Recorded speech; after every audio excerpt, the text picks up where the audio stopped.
Saya mau tanya Ustadz, saya malam kemarin taklim. Kata Ustadznya, ada 3 mazhab imam yang bilang baca Al-Fatihah kepada yang meninggal nyampe. Dan tahlilan itu bid'ah hasanah. Gimana tuh Ustadz cara kita menyikapinya? Tentu saja tidak pernah ada riwayat hadis yang menyebutkan bahwasanya Al-Quran akan sampai kepada orang mati. Tidak pernah Nabi mengatakan Al-Fatihah kepada Hamzah, Al-Fatihah kepada Khadijah. Tidak pernah ada riwayat itu kan. Tapi ada ijtihad ulama yang mengatakan sampai kalau orang baca Al-Quran kepada orang mati. Itu ijtihad. Tidak berlandaskan dengan dalil. Imam Syafi'i rahimahullah malah tegas dalam masalah ini. Yang kita banyak dipegang di Indonesia madhabnya. Beliau malah tegas mengatakan tidak sampai. Gitu kan? Tidak sampai. Tapi ini karena khilafiyah. Kembali kepada individu masing-masing. Gitu kan? Kalau saya pribadi lebih berhati-hati, Sesuatu yang sudah pasti-pasti, kayak sedekah, doa, udah pasti, udah kita kerjakan. Sesuatu yang belum pasti, minimal tidak ada dalil khusus menjelaskannya, maka sebaiknya kita hindari. Kan itu. Allahu a'lam. Itu yang saya tahu. Kemudian kalau masalah dikatakan bid'ah hasanah, istilah bid'ah hasanah tidak semua juga ulama mengatakan itu. Bahkan Nabi SAW mengatakan kullu bid'atin dhalalah. Semua bid'ah itu sesat, kata Nabi SAW. Itu sabda Nabi, bukan kata saya. Kalau ada yang mengatakan bid'ah hasanah, maka berarti itu ijtihad, gitu kan? Itu ijtihad. Ya semoga saja kita lebih baik kembali kepada perbuatan yang disunnahkan. Ya. Karena perintah yang ada ibadah yang ada perintahnya terlalu banyak. Lalu untuk apa kita buat ibadah yang tidak ada perintahnya? Gitu.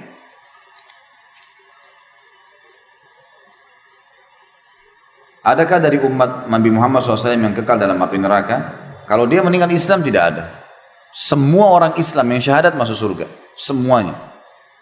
Makanya tadi dibilang dikeluarkan dari neraka walaupun seperti biji sawi. Tapi dibakar dulu.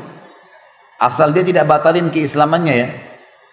Ada pembatal keislaman seperti dia murtad, dia berbuat kemusyrikan, dia munafik, pura-pura Islam, Muslim, tapi lain. Ini kalau dia murni ahli tauhid namanya. Artinya betul-betul tahu ada Tuhan namanya Allah, tapi memang dia nggak pernah sholat, dia nggak pernah buat ibadah-ibadah yang lain.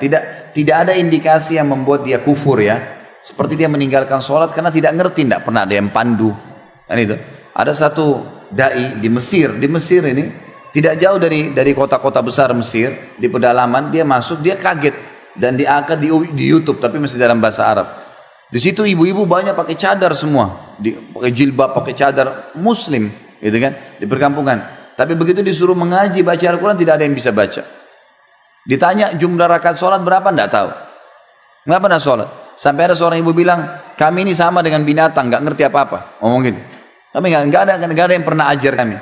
Nah itu rupanya sudah turun temurun mereka begitu. Cuma tahu saya namanya Aisyah, namanya Muhammad, tapi tidak tahu ibadah. Ada orang-orang yang begini nih, karena tidak terpandu ya, tidak ada, mereka tidak tahu, putus kontak dari teknologi pun tidak ada. Nah orang-orang seperti ini berbeda, insya Allah diharapkan dimaafkan oleh Allah. Tapi kalau ada orang sengaja meninggalkan sholat bangkang, nggak ada sholat itu. Dan fasilitas banyak di sekitar dia bisa baca, maka ini sudah nggak ada toleransi lagi. Ini membatalkan keislamannya, batal keislamannya. Orang yang membangkang dengan sholat atau membangkang rukun-rukun Islam dan rukun-rukun iman, nggak ada tuh, nggak ada zakat, nggak ada puasa Ramadan, nggak ada haji, bangkang. Beda dengan orang yang bermaksiat, dia tidak mau kerjain hanya karena malas, tapi dia tahu itu benar, itu beda.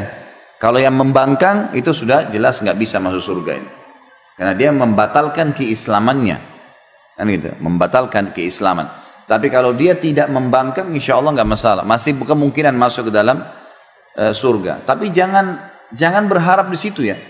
Masuk surga lah dari awal gitu, enak, nyaman. Dan satu kata kuncinya, patuh saja.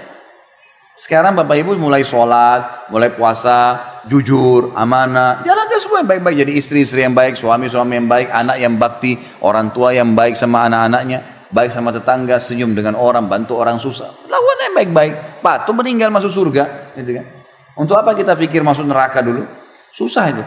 Ambil korek gas saja, bakar jari kita, korek gas kecil sudah panasnya luar biasa. Bagaimana kalau dibakar di neraka semuanya api? Itu parah sekali ya. Apalagi tidak ada kematian, orang hangus, belum bisa ngomong, kesakitan. Kita jelaskan kemarin masalah makanannya, masalah minumannya, parah sekali. Minumannya nanah, darah, gitu kan. Air panas, timah mendidih, timah yang dicairkan. Untuk apa ini semua? Hanya untuk berzina sejam? Hanya untuk mencuri berapa juta? Untuk apa? Enggak ada manfaatnya gitu. Maka lebih baik lakukan ketaatan. Imam Syafi'i mengatakan amalan baca Quran itu tidak sampai pahalanya kepada si mayit. Dengar ya baik-baik ya. Wa qala Syafi'i. Syafi'i berkata, wal ashab.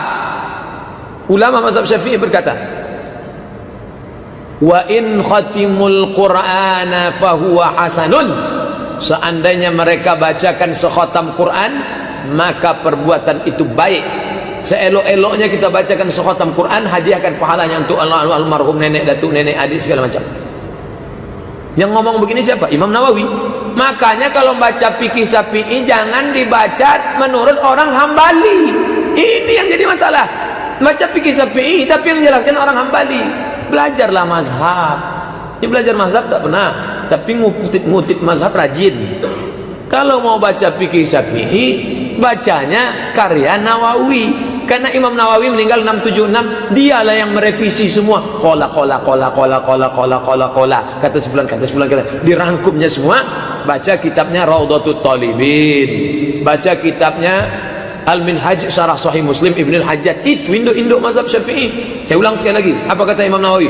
Wa qala Syafi'i, Syafi'i berkata, wal ashab, mazhab Syafi'i berkata, wa in khatimul Quran, kalau mereka khatamkan sekhatam Al-Quran, fahuwa hasanun, lo mantap, rancak bana, very good. Beranikah mengatakan Imam Syafi'i Wahabi? Mau jebak saya, nggak ada berhasil, kasihan lu. Seandainya saya katakan kayak kata Syafi'i tak sampai, oh kalau begitu Syafi'i Wahabi, saya pula mau dijebak, mana bisa. Dr. Zakir Naik mengatakan yasinan tahlilan itu bukan ajaran Nabi, bid'ah. Zakir Naik spesialis perbandingan agama. Kalau dia bicara tentang masalah Kristen, masalah Kristologi, masalah Hindu, oke. Tapi kalau dia cerita masalah bid'ah, maka ada yang ahli pula di bidang itu. Nah, jangan semua mentang-mentang dia spesialis jantung, kulit pun tanya juga ke dia. Enggak. Bersinergi pertanyaan-pertanyaan, apa hukum mengadakan 3740? Tentang masalah bid'ah 70 halaman saya bahas tentang bid'ah. 70 halaman, 444 halaman buku 37, 70-nya tentang bid'ah. Baca pelan-pelan. Tak paham sekali baca 2 kali. Iqra, makanya diulang 3 kali. Iqra bismi rabbikal ladzi khalaq. Iqra warbukal akramul ladzi 'allama bil qalam. Artinya ulang. 3740. Nabi tak ada nyebut, sahabat Nabi tak ada menyebut, Abu Bakar, Umar, Utsman, Ali, Talha, Zubair, Abdullah bin Auf, Abdurrahman, tak ada menyebut. Yang ada menyebut tabi'in, namanya Imam Atha. Kata Imam Atha, orang yang mati itu diuji antara 7 sampai 40 hari. Dianjurkan bersedekah makanan dan berkirim doa selama 7 dan 40 hari. Bagi siapa yang mau melakukan, itu dalilnya. Saya buat judulnya bukan tradisi Hindu, karena ada mengatakan itu dari tradisi Hindu Bali. Bukan, itu dari pendapat salaf. Salaf itu yang berbicara. Namanya Imam Atha, diriwayatkan oleh Imam Ahmad bin Hanbal dalam kitab Az-Zuhdu. Baca dalam buku 37 masalah populer.